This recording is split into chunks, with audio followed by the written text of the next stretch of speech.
All right. So obviously the first sentence is going to grab your attention or not. And spanking. It seems to be coming up. Choking. Now, I really want to put on a spanking clinic, but I have some variables to consider. Uh, I take extreme pleasure in dishing out wild objectification, uh, pain, um, adoration, worship, all the things to the booty and the surrounding general vicinity of the booty. All right. Now, if anyone on this planet knows how to do it, it's me. Um, I don't necessarily take pride in it, but I understand I take pride in playing roles. Like that's actually the first role is where does this idea of pride come from? I'm just pretending. So when I think I'm good at something, I gauge reaction, I gauge all the things, right? And I haven't really like dished out a good punishing, worshiping all the things of the booty in a minute, right? So it seems to come into my awareness. There's also other things that go along with it, like choking, hair pulling, all the things. And a lot of people immediately associate it to sex. So here we go. Today's topic. What is sex? What is not? To me, sex is everything. And I'm not going to try to convince you, right? Just maybe your perception of what is sex needs to evolve. And I'm not saying you have to, right? Like your idea of sex could be whatever it is. But just know that the contradiction is alive inside you, right? Do you need tools to masturbate? Do you need tools to come?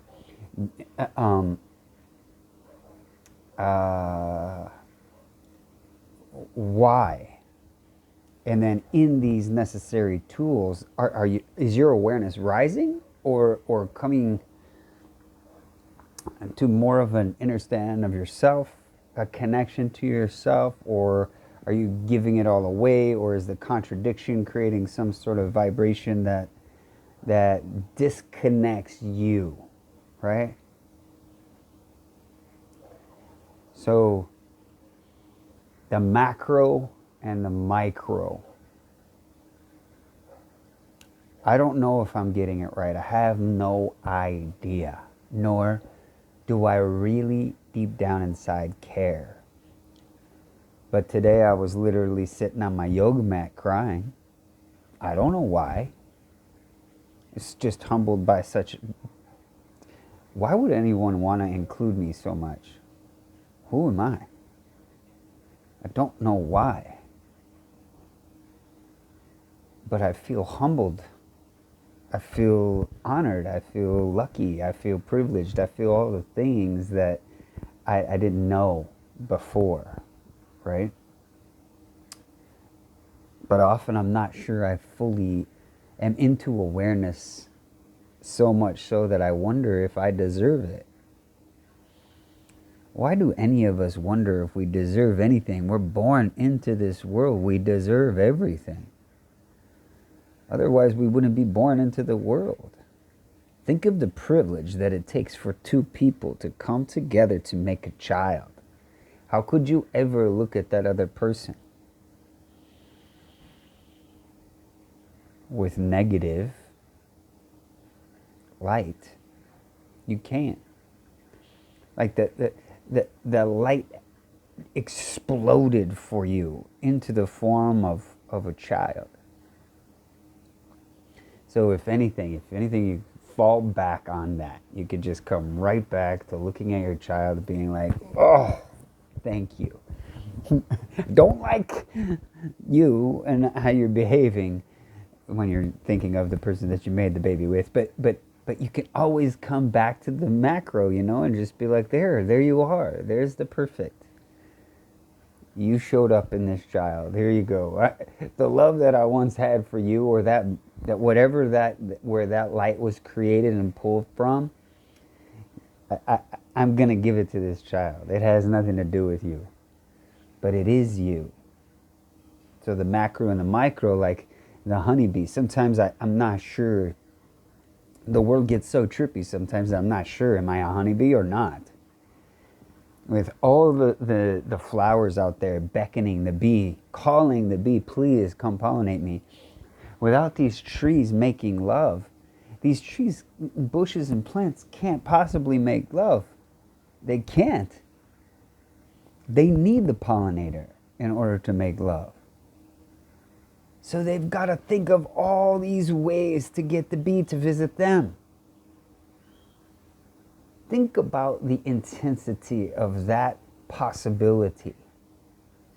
While you're stuck in your little fucking world, tripping up all over the dumbest shit, these plants are out here figuring out ways, adapting, evolving to beckon the honeybee or the pollinator. But I'm in my romantic self right now. I'm in this idea of sexuality that is everything, that's constantly happening all around me, and then wondering why anything or anyone is waiting for me, but literally everything is my daughter while I'm sitting on my yoga mat, like all choked up, just sitting. It's such a huge knot in my throat. Like I don't even know where it's coming from. I have no idea. It feels so good. It's like about to explode out of my neck. And my daughter just grabs the holy basil and pulls all of its flowers.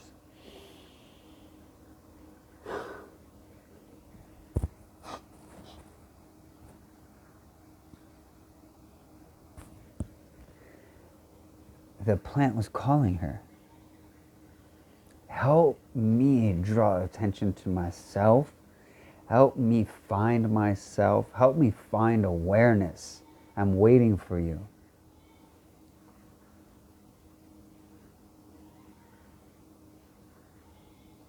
So then in the breeze comes the wind, conspiring with that plant, conspiring with my daughter, kicks up the smell, and the essence of that flower tickles the hairs of my nose.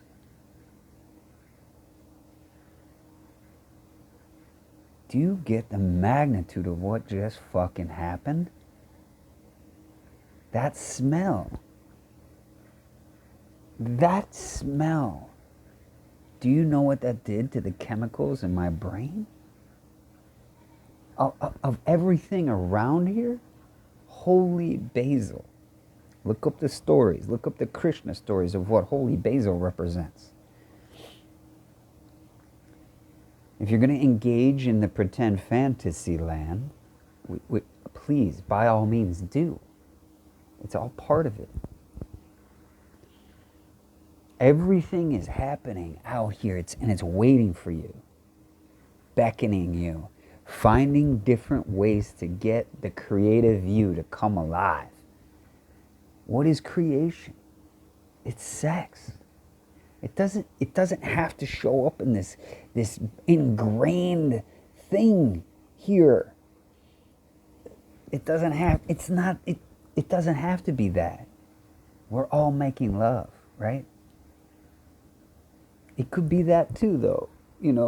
It's fine if you want it to be that too. I'm just saying it doesn't the energetics of what's really going on. The penetration, if you will. That smell found me, and it penetrated me, and it hit me again.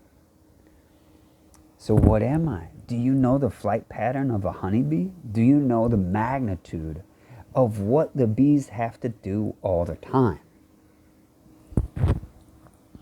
How overwhelming that might be for one?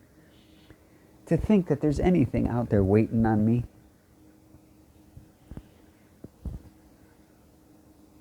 To think that anybody loves me. To think that my daughter needs me for anything. To think that any of my clients need me for anything. To think that I'm included into their world. To think that there's even a slight chance that they're thinking about me right now. I don't even know what that means. It's too much to fathom sometimes.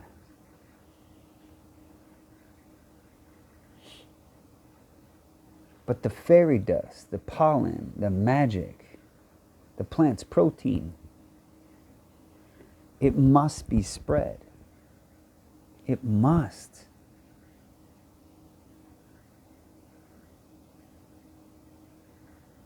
Sometimes the honeybee takes this little tiny flight and comes right back.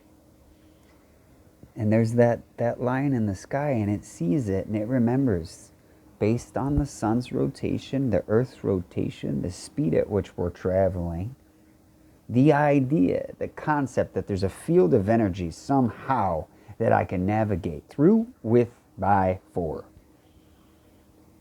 It's all waiting for me, but it's overwhelming. The magnitude of the possibilities is simply wild to consider. Yes, the world will absolutely go on without you. You may perish and push up some daisies, but let me tell you something. While you're here, sex magic is all around you. It's happening with or without you. So you may as well at least sprinkle a little fairy dust on that shit. It's waiting for you. It just wants to even just feel the tip of your finger. The role that you choose to play for that plant could show up in so many different ways. Let food be that medicine. So if you want to just eat it, if you just want to harvest it, I mean, it's all there. The essence of the flower. Anyway, back to the little story of the bee. That honeybee is just like going out, touching the field of energy and coming right back.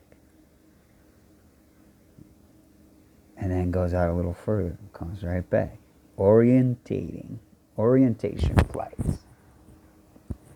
And that gives the honeybee the courage. It's not distracted by the overwhelming essences of everything waiting for it. It begins its focus. It begins its path. It begins its journey, which started over today, right now. Why? Because everything moved. The whole world moved. Because it too is doing the same thing.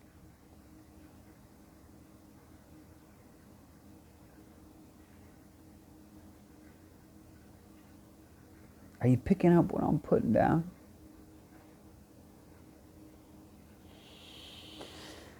So, wow.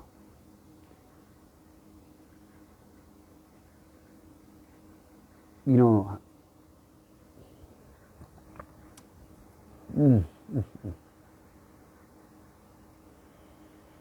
that orientation flight that the bees take, it looks like little clouds to the human eye at first. You know, why are all these bees hanging outside their hive and flying around? And what is that? What does all that mean? Are they swarming? That's what I hear a lot. Are they swarming? My friends, look closer. Watch the honeybee dive into the flower. What is that thing sticking out of the center of it? The stamen, the sexual organ. Yeah, sometimes, you know what, I don't want to get, it's always up to the perspective, the individual and unique experience. But anyway, just imagine all of that, right? So then you take a passion flower, for example. So I was in a kind of on the peripheral experiencing a conversation with amateur farmers, and they were discussing,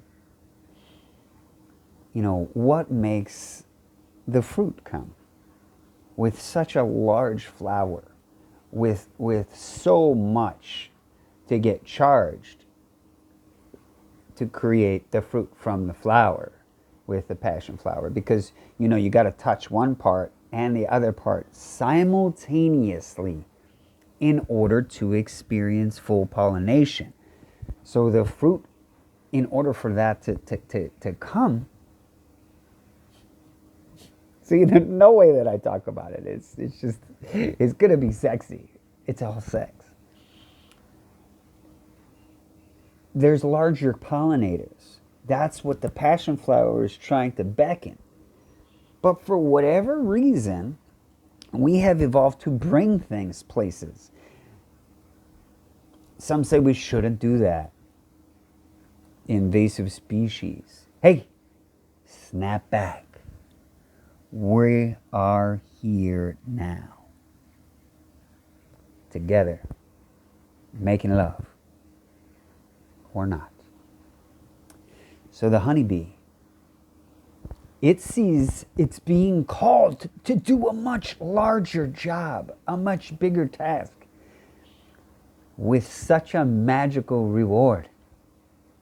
You ever seen all the pollen on that passion flower? You ever smelled it? Just the flower? You ever tasted the dust? Oh, shit, that shit's so good. It's so good. You ever made herbs using the essence? You ever ground up those leaves? You ever worked on that flower? You ever made lemonade with lilikoi? Oh, shit. That extreme amount of vitamin C, do you know what that's doing to the cells? Especially when you mix it with honey and mired lemon.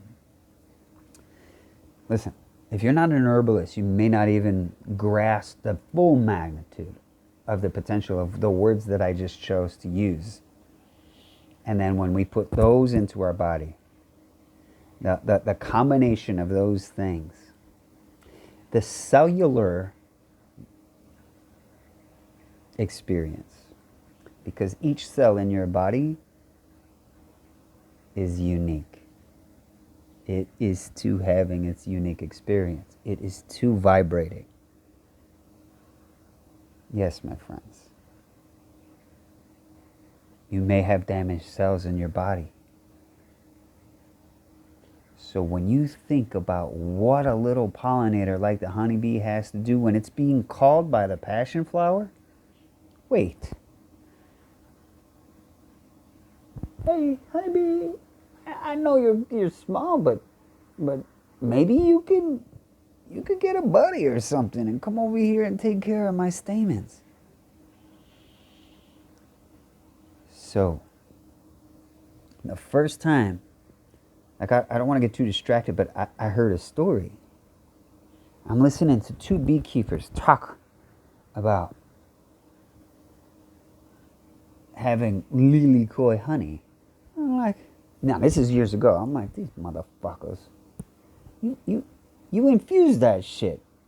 Stop. Don't be trying to trick people like that. Right? So then I didn't want to like be a dick, right? So I'm just, lightly engaging it on the peripheral. Like, hey, did you infuse the lilikoi into your honey? And they're like, oh yeah, because it's not actually lilikoi honey. So then they explain the process of how they infused it. And now it becomes more of a powerful experience because there's a want to blend, right? There's a want. So the honeybee is listening. The call is happening. The flower opens, beckoning the bee, but it knows it needs a partner. It cannot possibly touch. It's not big enough to touch the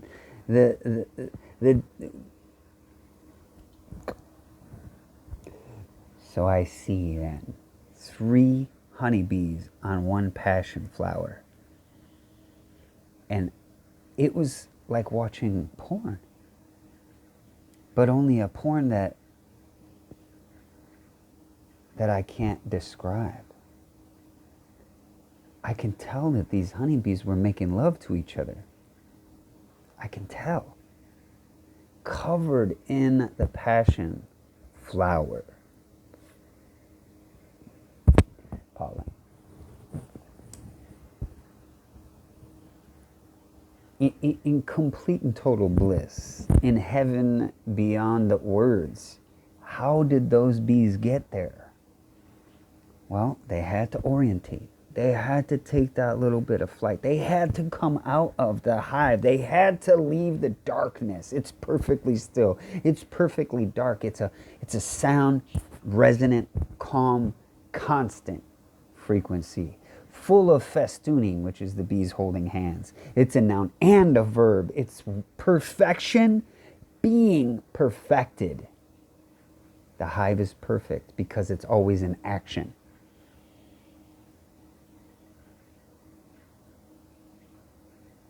So here goes the orientation flight, and finally at some point it gets out into that field of energy, and the electromagnetic field is charging. It's waiting for that honeybee. The sexuality is just ready to burst. That passion flower is screaming, "Hey, come to me." And here comes these 3 little honeybees, and they land on that beautiful flower, that beautiful presentation, and all that fairy dust is just the charge, because that bee is flapping its wings and they have tiny little hairs, right? Completely full of electronic charge, static electricity, and it's just sucking the pollen, because you know when the vibration is touching those certain parts of the flower, it literally releases its pollen. It comes all over the honeybee.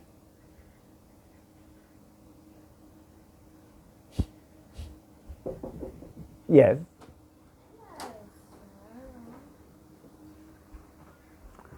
I guess we're done with today's magical honeybee experience. I love you.